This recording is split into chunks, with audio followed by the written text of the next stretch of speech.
اللہ تعالیٰ جب انہیں انعامات عطا فرماتا ہے، ان پر اپنے کرم کی بارش فرماتا ہے، اپنی بارگاہ سے ان پر عطا کے دروازے کھول دیتا ہے، تو اب ان کے پاس جو کچھ خدا کی نعمتیں آ جاتی ہے وہ اپنے پاس جمع کر کے رکھتے نہیں، بلکہ اپنی بارگاہ میں حاضر ہونے والے، اپنے قدموں میں رہنے والوں کو سرفراز کرتے چلے جاتے ہیں۔ قرآن اعلان کر رہا ہے کہ قرآن کس کے لیے ہے؟ متقین کے لیے۔ وہ کون ہے؟ ایمان بالغیب رکھنے والے۔ وہ کون ہے؟ عقیدے میں پختگی اختیار کرنے والے۔ کون ہے وہ؟ عبادتوں کو قائم کرنے والے، نماز کو قائم کرنے والے، اپنی زندگی عبادتوں میں گزارنے والے۔ کون ہے وہ؟ زکوٰۃ ادا کرنے والے، پاکیزگی کو اختیار کرنے والے۔ ان کی ہستیاں کیا ہوتی ہے؟ خدا تعالیٰ کی نعمتیں صرف رکھتی نہیں ہے، رب فرماتا ہے وَمِمَّا رَزَقْنَاهُمْ، اور ہم نے جو انہیں عطا فرمایا ہے اس سے وہ ينفقون، خرچ کر لیا کرتے ہیں، عطا کر دیا کرتے ہیں۔ یہ وَمِمَّا رَزَقْنَاهُمْ يُنفِقُونَ کے اگر مقصد کو سمجھ لیا جائے تو پھر بزرگان دین میں کچھ ایسی بھی ہستیاں ہیں کہ سلطان الہند حضرت خواجگان خواجہ معین الدین حسن سجزی رحمۃ اللہ علیہ کو غریب نواز کہا جاتا ہے، غریبوں کو نوازنے والے، انہی کے سلسلے کے فیضان کو بانٹنے والی ایک ہستی جو سرزمین دکن پر اپنے فیضان سے ہر خطے کو مالا مال کرنے والی ذات ہے، حضرت خواجہ دکن سرکار بندہ نواز علیہ الرحمہ کی۔ آپ کو رب تبارک و تعالیٰ کی بارگاہ سے یہ بندہ نوازی کی شان عطا ہوتی ہے۔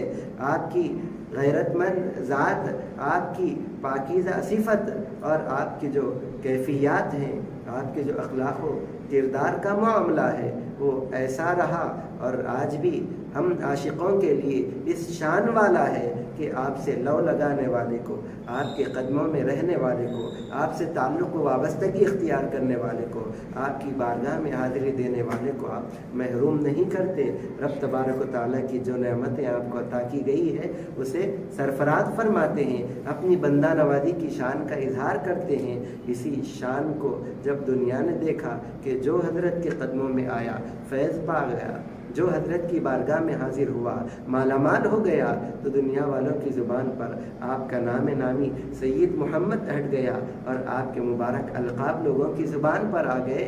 اسی وجہ سے آپ کو کبھی گیس و دراز کہا جاتا ہے، آپ کی ولایتوں کی بلندیوں کو یاد کیا جاتا ہے تو بلند پرواز کہا جاتا ہے، اور اولیاء کرام نے آپ کے قرب کی کیفیت کو دیکھا جاتا ہے تو حضرت شہباز آپ کو کہا جاتا ہے، اور بندوں کے ساتھ آپ کے تعلق کو، آپ کی رواداری کو، آپ کی محبتوں کو اور آپ کی شان عطا کو ملحوظ رکھا جاتا ہے تو پھر آپ کو حضرت بندہ نواز سے یاد کیا جاتا ہے۔